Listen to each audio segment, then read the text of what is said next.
Hello दोस्तों, मेरे channel में आप लोग का स्वागत है। दोस्तों 10th NCERT मैथ का सॉल्यूशन हम डाल रहे हैं। इसको आप लोग डिटेल से पढ़ सकते हैं हमारे चैनल पर आकर।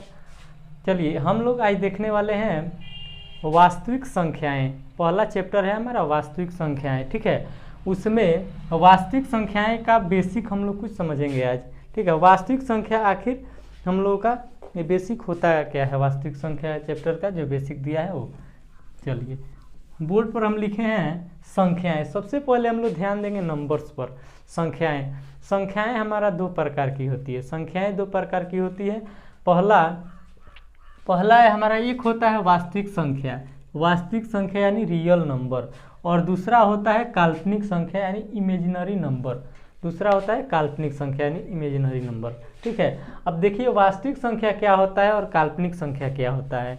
यानी हम लिखे हैं -3 है, 2/3 है, यानी 2/3 है। देखिए हम लिख सकते हैं 5/6 कमा -√6 लिख सकते हैं 1/3, ठीक है, -4। ये सब हमारा क्या है, ये हमारा जितना संख्या ये दिया है लिखे हैं हमारा क्या है, ये सब का सब वास्तविक संख्या है। लेकिन हम आगे बढ़ें काल्पनिक पर, तो ये जो दिखाई दे रहा है ना, लिखे हैं √(-1), यानी रूट के अंदर अगर माइनस लगा हो किसी संख्या के आगे, यानी रूट के अंदर कोई संख्या माइनस में हो, जैसे √अंडर मान लो लिख रहे हैं -16, 15, ठीक है, √(-14) कमा √(-13), ठीक है। इस प्रकार का कोई भी संख्या दिखाई दे तो हमारा कैसा संख्या होगा, वो हमारा काल्पनिक संख्या होगा, ठीक है।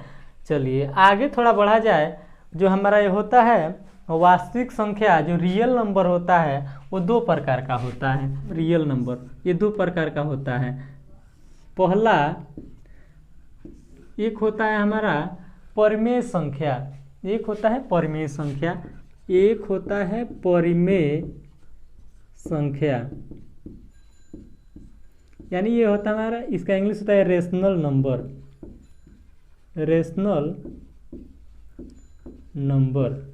और दूसरा होता है अपरिमेय संख्या,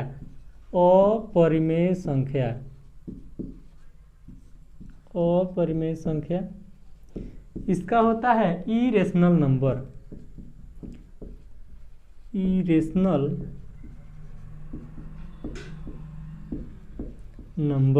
ठीक है। अब चलिए इसका परिभाषा हम लोग समझेंगे कि रेशनल नंबर क्या होता है और इरेशनल नंबर क्या होता है। देखिए रेशनल नंबर परिमेय संख्या उसे कहते हैं जिसे P/Q के रूप में लिखा जा सके। रेशनल नंबर हम उसको कहेंगे जिसे P/Q यानी P/Q के रूप में लिखा जा सके, उसे हम लोग क्या कहेंगे, उसे रेशनल नंबर कहेंगे। देखिए P/Q के रूप में जिसे लिखा जा सके उसको हम लोग रेशनल नंबर कहेंगे। अब इसमें जहाँ Q ≠0, यानी Q 0 के बराबर नहीं होना चाहिए, ठीक है। इसमें Q हमारा 0 के बराबर नहीं। एग्जाम्पल फिर हम लोग बढ़ेंगे। देखिए जैसे इसमें हमारा हो जाएगा इसमें 2/3 कमा 4/5 कमा 1/3, यानी जो हमारा ऊपर, देखिए ऊपर कुछ भी रहे चलेगा, नीचे हमारा 0 नहीं होना चाहिए। यानी नीचे जो ये दिया है ना, ये हमारा 0 के बराबर नहीं होना चाहिए। कंडीशन दिया है कि Q ≠0। चलिए इसको हम लोग देखेंगे अपरिमेय संख्या क्या होता है। अपरिमेय संख्या हमारा हो जाएगा, देखिए जैसे आ जाएगा √2, इसमें हो जाएगा जैसे √2 कमा √3 कमा √5 ... ये हो सकता है, ठीक है। अब इसमें हम लोग एक चीज़ समझेंगे कि इसमें देता है कि परिमेय संख्या का दशमलव प्रसांत शांत या, इसमें देता है परिमेय संख्या का दशमलव प्रसार शांत या अशांत आवर्ती। अब ये देखेंगे हम लोग कि शांत अशांत आवर्ती क्या होता है। देखिए शांत कहे शांत या दशमलव प्रसार शांत या अशांत आवर्ती। ठीक है, इसका दशमलव प्रसार शांत या अशांत आवर्ती। इसमें होता है अपरिमेय संख्या का दशमलव प्रसार अशांत अनावर्ती होता है, अशांत अनावर्ती, अशांत अनावर्ती होता है। चलिए आगे हम लोग इसका थोड़ा एग्जाम्पल देखें कि आखिर शांत आवर्ती क्या होता है, अशांत आवर्ती क्या होता है और ये अशांत अनावर्ती क्या होता है। चलिए एग्जाम्पल हम देखें नीचे। देखिए अगर हम इसमें लिखें, एक पहला लेते हैं 1/8, एक यहाँ दूसरा लेते हैं, दूसरा हम लेते हैं इसमें 2/3, 2/3। इसमें शांत होगा और कौन अशांत आवर्ती होगा हम चेक करेंगे। देखिए 1 में हम लोग 8 से भाग करेंगे, 1 में 8 से हम लोग भाग करेंगे तो यहाँ 0 बैठाएंगे, यहाँ दशमलव देंगे, यहाँ एक 0 बैठाएंगे, यहाँ जाएगा 1, 8 एकम 8, ये घटाएंगे 2 हो जाएगा, फिर यहाँ 0 बैठाएंगे, 8 दूनी 16 हो जाएगा, फिर 4 आएगा, ये कट जाएगा और 8 बचे 40।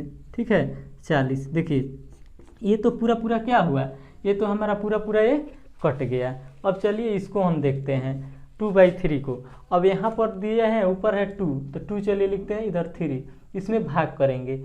अब यहाँ 0 देंगे, दशमलव बैठाएंगे, एक 0 यहाँ बैठाएंगे, 3 छके 18।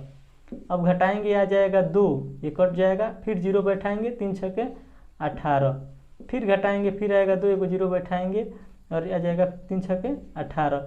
यानी ये क्या होगा, ये इसी पर ये रिपीट हो रहा है, ये रिपीट होगा तो हमारा ये कैसा हो जाएगा, एक ये हमारा हो जाएगा अशांत आवर्ती हो जाएगा। ये हमारा क्या है, अशांत आवर्ती है, ये हमारा है अशांत आवर्ती।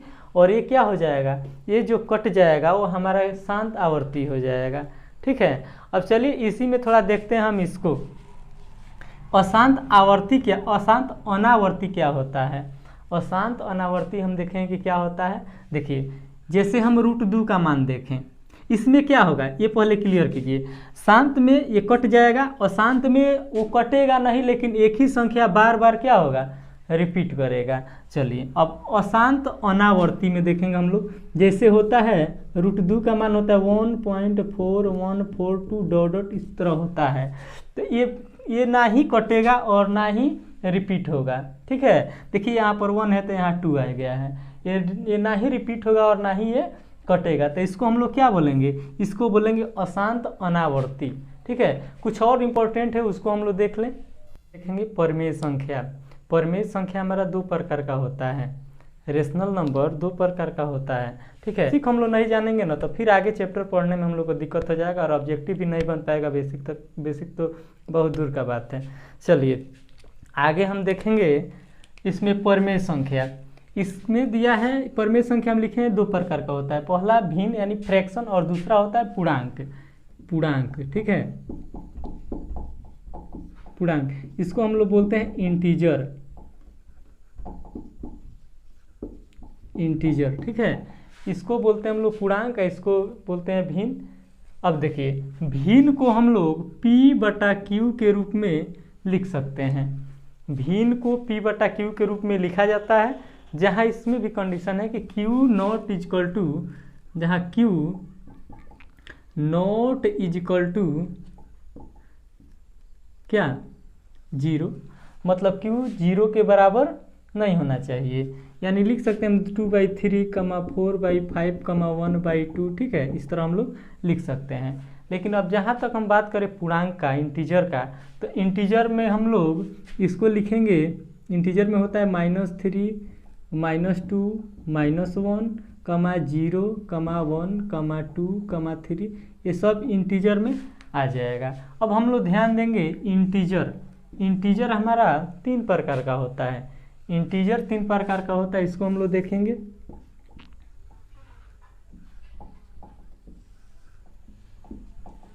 देखिए इंटीजर में पहला है हमारा ऋणात्मक पूर्णांक,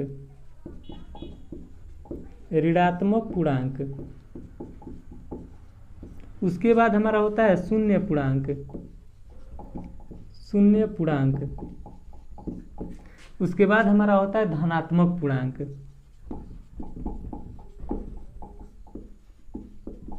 धनात्मक पूर्णांक, चलिए देखिए ऋणात्मक को हम लोग बोलते हैं निगेटिव इंटीजर।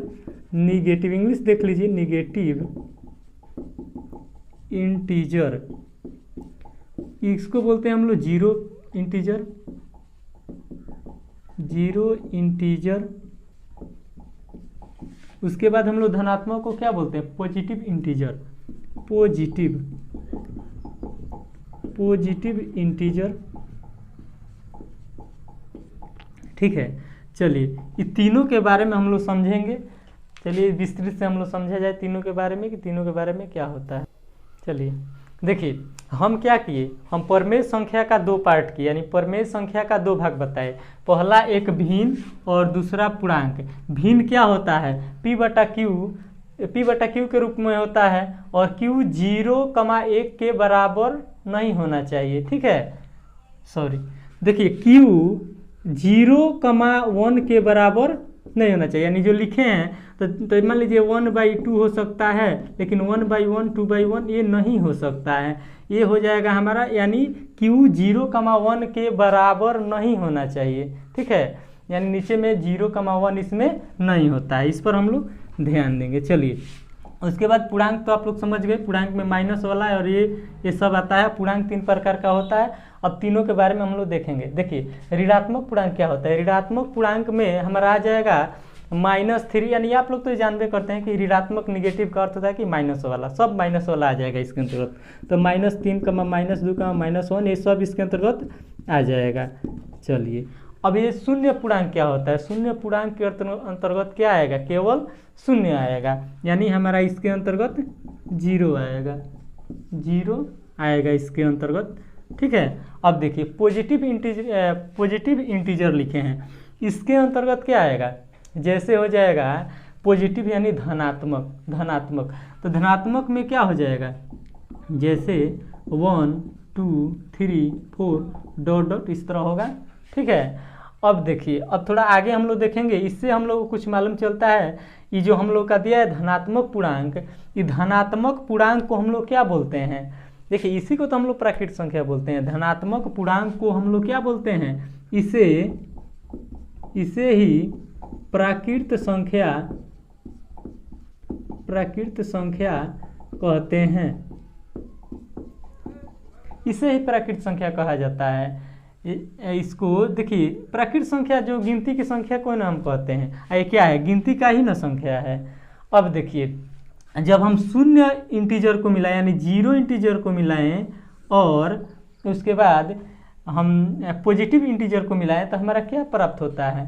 पूर्ण संख्या प्राप्त होता है। यानी यहाँ से हमारा पूर्ण संख्या प्राप्त होगा। पूर्ण संख्या, ठीक है। पूर्ण संख्या इसको हम लोग इंग्लिश में बोलते हैं होल नंबर बोलेंगे, WHOLE, होल नंबर, ठीक है। होल नंबर इसको हम लोग बोलेंगे। देखिए इसमें हमारे कहने का मतलब है कि जो प्राकृत संख्या है उसमें 0 को शामिल कर लें तो क्या प्राप्त हो जाएगा? पूर्ण संख्या प्राप्त हो जाएगा। यानी जो 1 2 3 4 5 दिया है ना, यानी देखिए यहाँ बता देते हैं, ये दिया है, ये मान लीजिए 1 2 3 4 ये सब क्या हो गया? ये प्राकृत संख्या हो गया। और जब इसमें हम 0 को शामिल कर लेंगे तो ये क्या हो जाएगा? हमारा पूर्ण संख्या प्राप्त हो जाएगा। चलिए आगे बढ़ा। सम संख्या क्या होता है? सम संख्या लिखे हैं। विषम संख्या क्या होता है? अभाज्य संख्या क्या होता है? सह अभाज्य संख्या क्या होता है? ठीक है, इसके बारे में हम लोग जानकारी लेंगे इस क्लास में। देखिए सम संख्या जो 2 से विभाज्य हो जाए, जो संख्या 2 से विभाज्य हो जाए उसको हम क्या कहेंगे? उसे सम संख्या कहेंगे। सम संख्या हम लोग देखिए पहले तो हम लोग जानते थे कि सम संख्या 2 4 6 8 10 होता है, लेकिन इसमें हम लोग ध्यान में रखेंगे कि +2 यानी प्लस माइनस दोनों होता है। प्लस में भी होगा और माइनस में भी होगा। यानी +2 लिखेंगे वो भी सम है, -2 लिखेंगे वो भी क्या है? सम संख्या है। तो इसमें +-2 होगा, सम संख्या में +-2 4 6 हो जाएगा, 8 हो जाएगा, जो 2 से विभाज्य हो जाए, ठीक है। चलिए आगे बढ़ते हैं। इसमें तो इसका परिभाषा हम कैसे देंगे? वैसी संख्या जो 2 से विभाज्य हो जाए उसे हम सम संख्या यानी इवन नंबर कहते हैं। ठीक है, चलिए आगे बढ़ा जाए। आगे हम लोग बढ़ेंगे। आगे हमारा है विषम संख्या, ऑड नंबर। जो संख्या 2 से विभाज्य न हो, यानी 2 से विभाजित न हो, उसे हम क्या बोलेंगे? उसे हम बोलेंगे विषम संख्या यानी ऑड नंबर।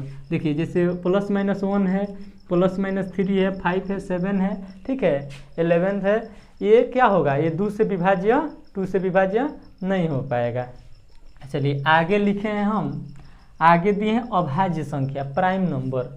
ये कैसा संख्या होता है? देखिए जो संख्या, इसका परिभाषा हम लोग ऐसे देंगे, जो संख्या 1 एवं अपने आप से कटे, जो संख्या 1 एवं अपने आप से कटे, जैसे 2 हमारा सम संख्या भी है और अभाज्य संख्या भी है, ये केवल किससे कटेगा? 1 से कटेगा और खुद अपने आप से कटेगा। यानी जो संख्या 1 और अपने आप से कटे उसको हम लोग क्या बोलेंगे? उसको हम लोग बोलेंगे अभाज्य संख्या। ठीक है, चलिए आगे। अब एक चीज़ हम लोग ध्यान में रखें कि इस अभाज्य संख्या का एक दूसरा नाम है रूढ़ संख्या। इस अभाज्य संख्या का दूसरा नाम क्या होता है? क्या है? दूसरा नाम है इसका रूढ़ संख्या। हम लोग इस पर ध्यान देंगे। रूढ़ संख्या, रूढ़ संख्या, अभाज्य संख्या का एक नाम है रूढ़ संख्या। यौगिक संख्या या भाज्य संख्या। यौगिक संख्या क्या होता है? यानी कॉम्पोजिट नंबर क्या होता है? देखिए 4 है, जैसे 6 है, 8 है, 9 है, 10 है, इसको हम लोग देखेंगे। जो इसका परिभाषा देंगे, जो संख्या 1 अपने आप तथा और संख्या से कटे, उसको हम लोग क्या बोलेंगे? उसको हम लोग बोलेंगे यौगिक संख्या या भाज्य संख्या। ठीक है, यानी कॉम्पोजिट नंबर। आगे बढ़ेंगे हम लोग सह अभाज्य संख्या। देखिए इसका 2 नाम दे, सह अभाज्य होता है और कहीं कहीं असहभाज्य संख्या भी दिया रहता है, तो हम लोग इसमें कंफ्यूज नहीं होंगे। देखिए इसका हम लोग परिभाषा देंगे, वैसी संख्या जो केवल 1 से कटे।